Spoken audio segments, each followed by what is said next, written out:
Hi అండి, welcome back to our YouTube channel. ఇంకా మన ఛానల్ ఎవరైనా సబ్స్క్రైబ్ చేసుకోకుండా ఉంటే సబ్స్క్రైబ్ చేసుకోండి. అలాగే మన వీడియోకి అయితే లైక్ చేయండి.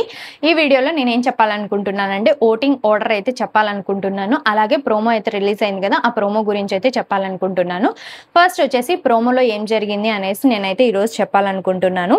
ఏంటంటే మామూలుగా ఈ వీక్ ఎలిమినేషన్ వచ్చేసి సింగిల్ ఎలిమినేషన్ అయినా ఉండొచ్చు, అలాగే డబుల్ ఎలిమినేషన్ అయినా ఉండొచ్చు. మ్యాక్సిమం నాకు తెలిసి సింగిల్ ఎలిమినేషనే ఉంటుంది అనుకుంటున్నాను. ఎందుకంటే ఈ వీక్ నామినేషన్స్ లో అందరూ ఉన్నారు కాబట్టి ఇప్పుడు ఏదైతే టాస్క్ అంటే గేమ్ అయితే ఏదైతే పెడుతున్నారో ఆ గేమ్ లో ఎవరికో ఒక్కరికి మాత్రమే ఇమ్యూనిటీ పవర్ వస్తుంది అని చెప్పేసి ఆల్రెడీ ఎక్స్ప్లెయిన్ అయితే చేశారు బిగ్ బాస్ హౌస్ లో.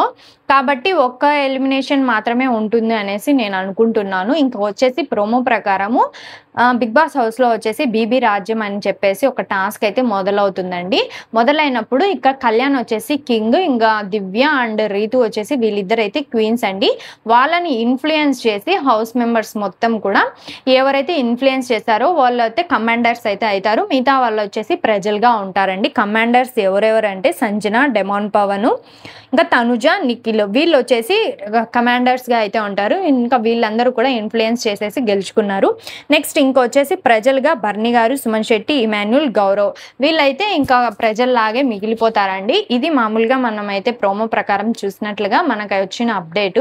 ఇంకొచ్చేసి చాలా బాగా అయితే ఉందండి ప్రోమో చూడడానికి. మీరు కంపల్సరీగా ప్రోమో అయితే చూడండి. మన అనాలిసిస్ ఇది. ఇంకా ఓటింగ్ పరంగా స్టార్టింగ్ నుంచి ఎండింగ్ లో ఎవరెవరు ఉన్నారు, ఎవరు ఈ వీక్ ఎలిమినేట్ అయ్యేదానికి ఛాన్సెస్ ఎక్కువ ఉన్నాయి అని చెప్పేసి మాట్లాడుకుందాం. ఫస్ట్ వచ్చేసి యాజ్ యూజువల్ గా తనుజానే ఉందండి. ఓటింగ్ ప్రకారంగా చూస్తూ ఉన్నట్లయితే ఫస్ట్ తనుజ గారే ఉన్నారు. ఆమెకి చెప్పని అవసరం లేదు, ఇంకా బయట ఫాలోయింగ్ ఎక్కువ ఉంది కాబట్టి ఓటింగ్స్ కంపల్సరీగా చాలా బాగా పడతాయి. అలాగే ఇక్కడ దివ్యాని నామినేషన్ చేసి గెలుక్కునింటే ఇంకా ఆమెకే హైప్ అవుతుంది కాబట్టి అలా చేయకుండా గౌరవ్ని అయితే నామినేషన్ చేసి విధానం ఏదైతే ఉందో చాలా బాగా అనిపించింది. చాలా బాగా గేమ్ ఆడుతుంది.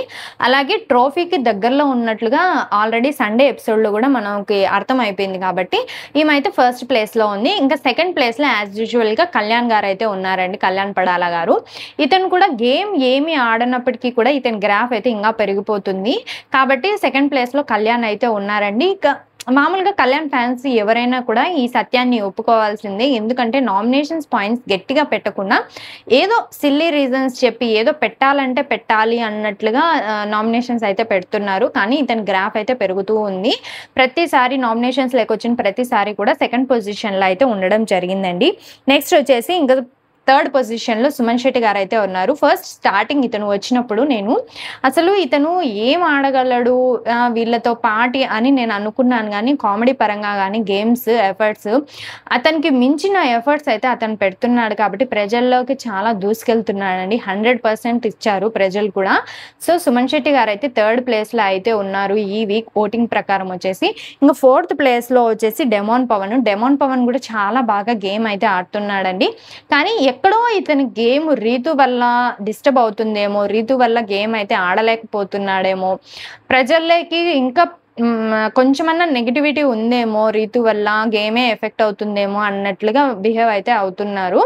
సో అదంతా మార్చుకొని ఇంకా గేమ్ బాగా ఆడితే గన ఇతనికి వచ్చేసి ఖచ్చితంగా విన్నర్ మెటీరియలేనండి. టాప్ 5లో కంపల్సరీగా డెమాన్ పవన్ అయితే ఉంటారు.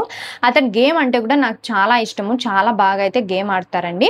నెక్స్ట్ వచ్చేసరికి ఫిఫ్త్ ప్లేస్లో సంజన గారు అయితే ఉన్నారు. సంజన గారు వచ్చేసి మామూలుగా ఫస్ట్ కొంచెం బాగా రేటింగ్ అయితే వచ్చింది, టీఆర్పీ రేటింగ్ అయితే వచ్చింది బిగ్ బాస్ హౌస్లో.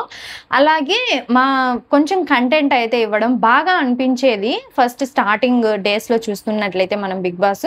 కానీ ఇప్పుడు అంటే వైల్డ్ కార్డ్స్ వచ్చిన తర్వాత ఫైర్ స్టార్మ్స్ ఎవరైతే వచ్చారో వాళ్ళతో పోల్చుకుంటే కొంచెం ఎక్కడో గేమ్ డల్ అయిపోయింది. అలాగే కొంచెం గేమ్ అనేది ఎఫెక్ట్ అవుతుంది. నామినేషన్స్ లేక వచ్చిన తర్వాత ఆ స్ట్రెస్ అనేది కంపల్సరీగా తెలుస్తుంది. ఆమె ఫేస్లో నామినేషన్స్ తీసుకోలేకపోతుంది అన్నట్లుగా కనిపిస్తుంది మనకు ఆల్రెడీ. సో ఈమెకి ఓటింగ్స్ అయితే కొంచెం తగ్గిపోతున్నాయి కాబట్టి ఈమె అయితే ఫిఫ్త్ ప్లేస్లో అయితే ఉందండి. నెక్స్ట్ వచ్చేసరికి ఈమె కూడా మంచి ప్లేయర్ అండి. రీతు వచ్చేసి 6th ప్లేస్‌లో ఉంది ఓటింగ్ ప్రకారంగా.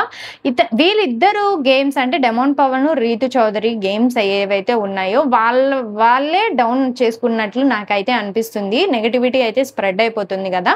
సో, దానివల్ల గేమ్ ఎక్కడో అఫెక్ట్ అవుతుంది. కానీ ఇవన్నీ చూసుకొని వాళ్ళు గేమ్ ఆడితే ఖచ్చితంగా రీతు కూడా టాప్ 5లో అయితే ఉంటుందండి. One of the strong player Bigg Boss హౌస్‌లో వచ్చేసి కానీ 6th ప్లేస్‌లో అయితే ఉంటుంది. టాప్ 5కి రావాలనేసి నా అభిప్రాయము. నెక్స్ట్ వచ్చేసరికి ఇంకా బర్నీ గారండి. బర్నీ గారు వచ్చేసి 2nd ప్లేస్‌లో అయితే ఉన్నారు. ఆల్రెడీ మళ్ళీ రీ ఎంట్రీ అయితే అయ్యారు. ఒక్కసారి ఎలిమినేట్ అయితే అయిపోయి రీ ఎంట్రీ వచ్చిన తర్వాత కూడా అంటే సెకండ్ ఛాన్స్ వచ్చినా కూడా ఇతను వచ్చేసి గేమ్ ఎక్కడో బాండింగ్స్ వల్ల ఇరుక్కుపోయి అంటే ఫస్ట్ వచ్చేసి తనుజాతో బాండింగ్ అయితే పెట్టుకున్నాడు గానీ పెట్టుకున్నప్పుడు అంత ఎఫెక్ట్ అయితే ఏం కాలేదండి. కానీ దివ్యతో ఎప్పుడైతే మింగిల్ అవ్వడం స్టార్ట్ చేశాడో అప్పుడు ఇతని గేమ్ ఎక్కడో అఫెక్ట్ అవుతుంది. బాండింగ్స్ వల్లే ఇరుక్కుపోతున్నారని చెప్పేసి అంత నెగటివిటీ అయితే స్ప్రెడ్ అయిపోయి దివ్య వల్లనే బయటికి వెళ్ళిపోయాడనేసి చాలా టాక్ అయితే ఉంది. ఆల్రెడీ మనం సండే ఎపిసోడ్లో చూసినట్లయితే అందరు కూడా ఎగ్జిట్కి దగ్గరలో ఎవరున్నారు అంటే ఎక్కువ ఓట్స్ బర్నీ గారికి అయితే వచ్చాయి. సో దివ్య వల్ల ఎక్కడో ఇతని గేమ్ ఎఫెక్ట్ అవుతుంది అని చెప్పేసి నా అభిప్రాయము. సో అదే అయితే జరుగుతుంది. ఇంకా పుషప్ అయ్యి కమ్బ్యాక్ అయితే చాలా బాగుంటుంది. బర్నీ గారు గేమ్స్ చాలా బాగా ఆడతారు. పొటెన్షియల్ ఎక్కువ ఉంది అతనికి. సో గేమ్స్ అయితే ఆడితే ఇంకా బాగుంటుంది. వాళ్ళతో కలబడి ఆడుతున్నారంటే చాలా గ్రేట్ బర్నీ గారు వచ్చేసి.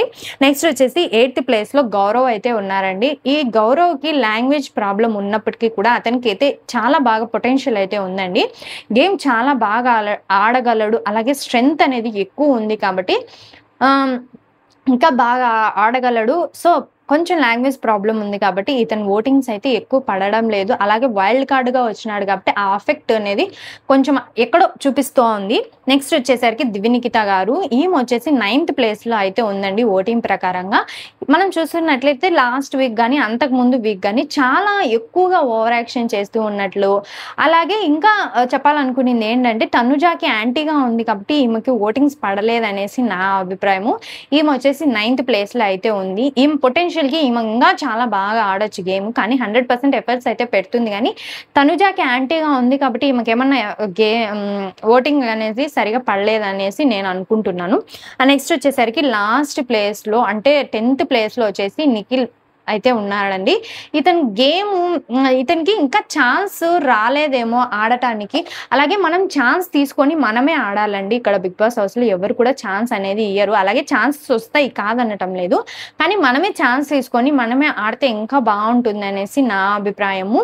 సో అతని స్ట్రెంగ్త్‌కి అతనికున్న బ్రెయిన్‌కి ఇంకా చాలా బాగా ఆడొచ్చు. సో ఇంకా ఇన్వాల్వ్‌మెంట్ అయ్యి అన్నిట్లో పాల్గొంటే ఇతను గ్రాఫ్ ఇంకా పెరిగిపోతుందనేసి నా అభిప్రాయము. సో లాస్ట్ పొజిషన్‌లో నిఖిల్ అయితే ఉన్నారు. ఈ వీక్ ఎలిమినేట్ అయ్యే ఛాన్సెస్ కూడా ఎక్కువ ఉన్నాయి. ఎందుకంటే ఓటింగ్ పరంగా లాస్ట్ ప్లేస్‌లో అయితే ఉన్నాడు నిఖిల్. ఇదైతే నేను ఓటింగ్ ఆర్డర్ మీకు చెప్పాలనుకుంటున్నాను. అలాగే నా అభిప్రాయం మీతో షేర్ చేసుకోవాలనుకుంటున్నాను. అలాగే ఈ వీక్ మీ ఓటింగ్ ఎవరికి అనేది కింద కామెంట్ సెక్షన్‌లో అయితే చెప్పండి. ఇంతే అండి ఈ వీడియో.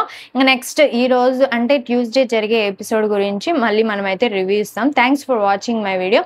ఓకే అండి, బాయ్.